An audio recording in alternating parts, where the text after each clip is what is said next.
Okay, so, in news that, I'll be frank, I didn't expect in the current circumstances to be hearing, Doctor Who is to return to filming for Series 13, according to showrunner Chris Chibnall, but to accomplish this, a sacrifice has been made.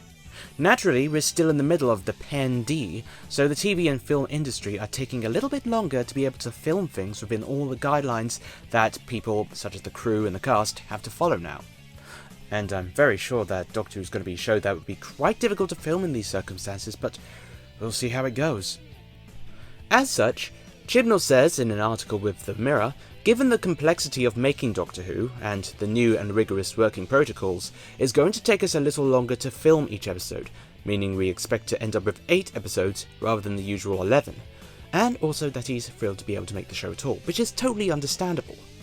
Apparently, the show is also expected to be airing late next year, so around the time that Series 11 aired back in 2018.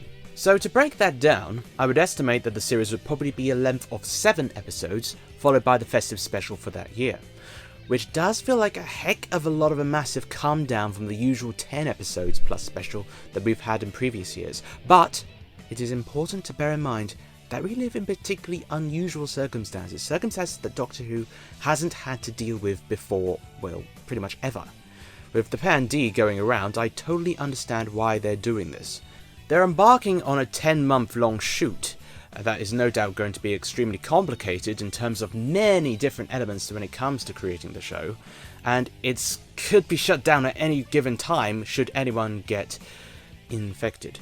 So it is not without a genuine risk element to it, which they're obviously doing their best to avoid. I know that many people may find this tempting to use this as a stick to beat the Chibnall era with, but in this particular case I don't feel that's fair.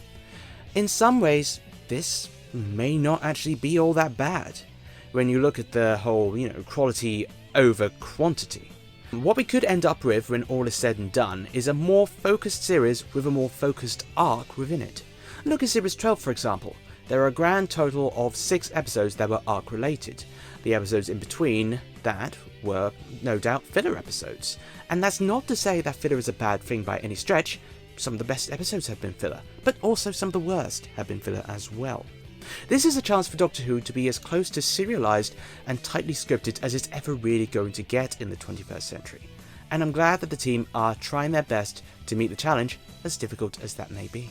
The unfortunate consequence is of course how it looks on paper, having gone from the Eccleston to Smith norm of 13 episodes and a special, to the Capaldi era norm of 12 episodes and a special, to the Whittaker era norm of 10 episodes and a special, to 7 episodes and 1 special. As I said, on paper, it doesn't look great, but you have to incorporate the asterisks on the side because of the whole Pan-D going on. But within these most unusual of times, sometimes sacrifices just have to be made. And I'm glad that the show is still even being made at all at this point. So my respect goes out to them, and I really hope it goes well. So that's all for today. I hope you're all keeping safe and well and doing your best through this whole, well, you know what's going on. Hope you're finding ways to keep yourselves entertained. Sending my love and light to all of you, and as well as that, stay tuned for a special announcement coming soon to this channel. I've got something brewing that I hope you guys will be interested in. It's certainly different for sure, but at the same time very on brand. On another note, please do check out my brand new audio story, Doctor Who Game Station: The Chase. It was a lot of fun to make and I had a wonderful cast aboard for it. It's set just before Bad Wolf and really plays on that fatal game show element from that story, which I really thought was pretty awesome, so I just had to go for it. And of course, I love The Chase as well, so yeah. Anyway, that's all from me. So until next time, see ya!